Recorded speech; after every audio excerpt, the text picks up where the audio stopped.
Good morning. It's been a minute since I've been up and out without my kids, and we're heading off to milk this morning, which has also been a while since I've done because my friend Lindsay's cow, who we milk with her, is got into the grain, ate all the grain, which they have a very controlled diet of grain, like only when they're milking do they get like a scoop. Ate all of it, got bloat, and Lindsay spent all night massaging and like walking it around and whatnot. Anyway, save the cow. Cows can die of that. Like, they can die of bloat. Especially if like unsupervised or if you didn't know that happened. But needless to say, I feel like that also caused an issue with the quality of the milk. I'm trying to remember. She got into something that we have another friend that milks the cow also, and her son can only have A2A2 milk, which Rainy, this cow, is A2A2. But all of a sudden he started having an issue with the milk, supposedly because of something that she got into. I forget what the situation was, but that's all fixed. And they pulled the calf off.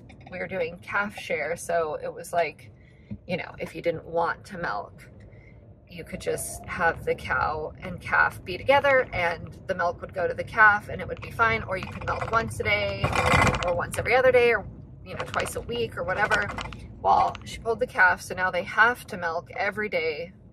And it is, she's putting off like 3 to 4 gallons of milk a day because the calf's pulled, which is just crazy. So she has so much milk, she doesn't know what to do with. So I'm heading over early this morning to help her milk because she also has had like a little bit of a health/injury.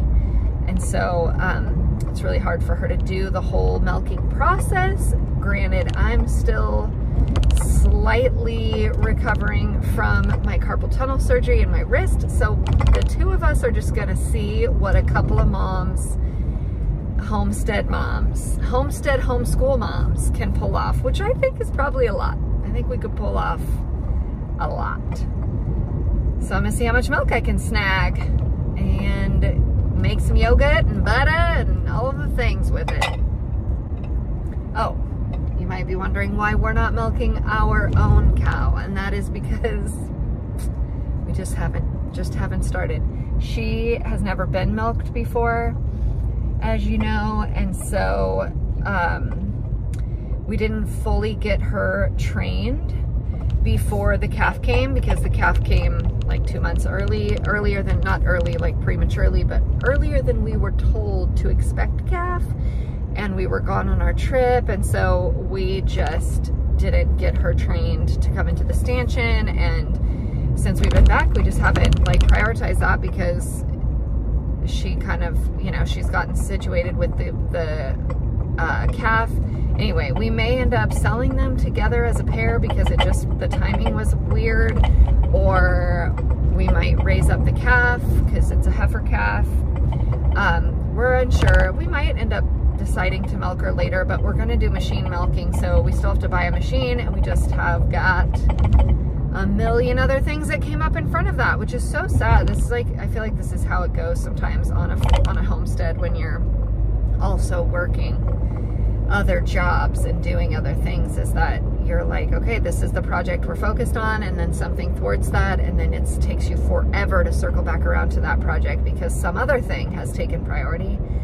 Like, we're trying to get a little bit of progress on our back porch again since it's the winter months and we've moved to indoor projects during the winter months. And our kid ran into one of the posts on our front porch and realized the posts on our front porch are rotted and, you know, disconnected essentially from their anchor point, which means they're not really being structurally sound to hold up our front porch. So that's kind of jumping to the front of the priority list all of a sudden of like, oh, we gotta replace these posts on our front yard. This is like story of my life. Is like, we thought we were going to be able to prioritize over here for a few days, but no, we must prioritize over here. Add that to the fact that there's the holidays and a million different things that we're supposed to be doing to make it all magical and blah, blah, blah. And nope, we're not milking our own cow. So I'm excited to have the opportunity to come milk again, because we have just been getting by with organic, store-bought, pasteurized, homogenized, not even in any way nutrient, store-bought milk. So grateful to be up early in the cold morning in December going to milk a cow.